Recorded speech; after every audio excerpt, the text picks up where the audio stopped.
Philippe, Oui, vous nous bonjour. appelez de Bonjour Reims. Apolline. Bonjour Philippe. Bonjour Apolline et bonjour à tous. Oui, Racontez-nous effectivement, votre Jean-Pierre Pernaut à vous. moi, je l'ai vu cette année sur le Mont du Carnaval. Il est en train de préparer exactement la même chose, une émission, et il a eu ce petit mot, c'est-à-dire il est allé vers les gens comme il le fait, comme une fenêtre qu'il ouvre vers nous quand il ouvre à 13 heures. Il est venu vers nous, nous parler gentiment, alors qu'effectivement il y avait une pression énorme pour faire son journal, pour préparer tout ça. Il aimait que tout soit carré. On l'entendait des fois pester en disant non, pas ça, ça, voilà. Mais par contre, il était, voilà, comme vous avez dit tous avec juste raison, on l'appelait Jean-Pierre. Voilà, c'était quelqu'un vraiment humaniste, quelqu'un qui aimait les régions, qui aimait nos terroirs, qui aimait. Il pouvait parler aussi bien du Pays Basque que de l'Alsace, que de la Bretagne, que de sa terre natale amiénoise. De Reims. Moi, je me souviens qu'il m'a dit une chose. Il m'a dit la première des choses qu'il m'a dit bonjour, tu viens de où? Voilà, il m'a tutoyé comme moi j'étais jeune. Il m'a tutoyé, il m'a dit tu viens de où? Et quand je lui voyais, c'est même dur d'en parler. C'est quelqu'un qui vous touche, voilà. Et aujourd'hui, on a cette humanité qui est partie. On a cette, comment dire, cette société qui est déshumanisée alors que lui était très humaniste, très à l'écoute des gens. Il vous parlait comme il, sans différence, sans façon d'être hôtel, vraiment d'être humain.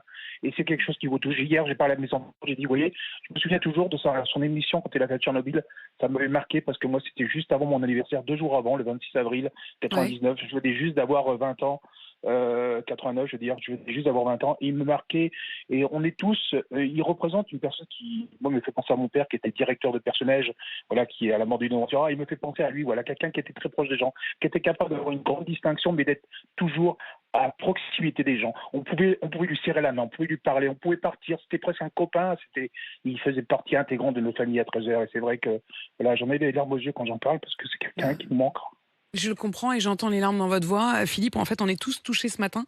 Je peux vous dire que là, sur le plateau, on vous écoute vraiment avec beaucoup d'émotion, Philippe. Voilà, je l'ai rencontré par rapport à un personnage. Mon père était directeur de personnage.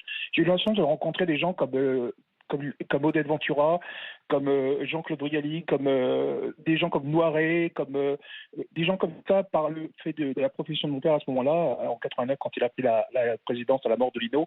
Et j'ai rencontré des gens qui sont pleins d'humanité. Je me souviens avoir vu Jean-Paul Belmondo avec Kim, des gens comme ça, voilà. Il fait partie de ces gens-là, de ces grandes l'humanité personnalités. Et la sincérité, c'est aussi ce qui La ressort beaucoup sincérité, ce matin. c'est-à-dire que comme j'ai mis un poste, c'était quelqu'un de vrai, quelqu'un qui aimait les Français. Voilà, avant d'aimer la France, il aimait les Français. Juste avant de rentrer dans ce studio, comme tous les matins, on passe entre les mains des merveilleuses maquilleuses qui s'occupent de nous. Et il y en a une qui était là et qui avait plusieurs fois maquillé Jean-Pierre Pernaut. Et elle a exactement utilisé le mot que vous dites.